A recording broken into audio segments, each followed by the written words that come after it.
This case did not begin with violence, it began quietly and without attention. Two people met through ordinary circumstances, shared spaces, familiar routines. Nothing about the beginning suggested danger. The man was attentive, he showed interest in her life, her thoughts, and her daily movements. To her this attention felt reassuring, it felt like care. Friends described the early relationship as intense but not alarming. Communication was frequent, time together increased quickly. Relationship progressed, contact became constant, messages, calls, and check-ins filled the day. At first this felt mutual, over time it became expected. Any delay in response caused tension, any change in routine required explanation. Slowly independence began to shrink.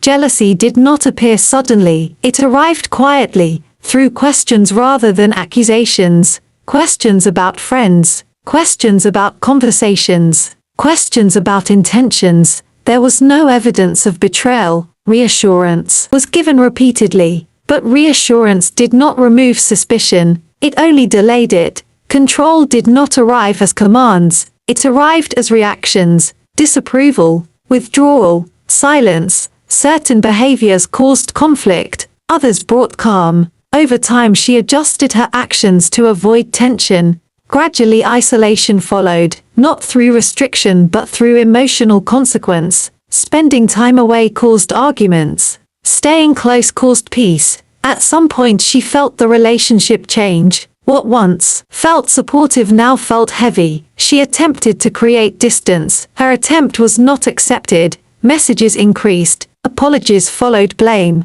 Promises followed accusations. Leaving became difficult, not because of love, but because of fear. Over time affection was replaced by monitoring. Her movements were questioned, her decisions were challenged, her independence was seen as a threat. Eventually the relationship ended. The separation was not mutual. Attempts to move on were met with repeated contact. Boundaries were ignored. Jealousy intensified after the breakup. Despite concern from others, the situation was not formally reported.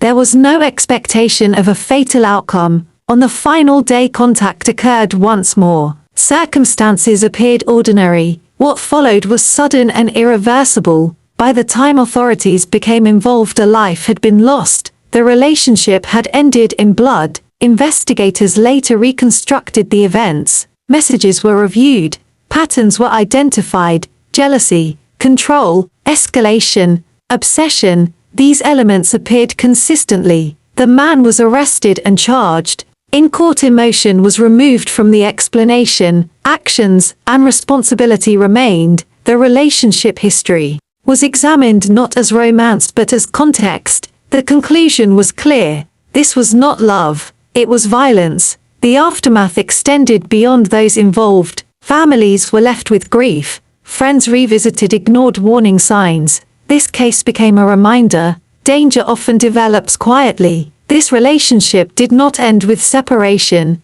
It did not end with closure. It ended in blood.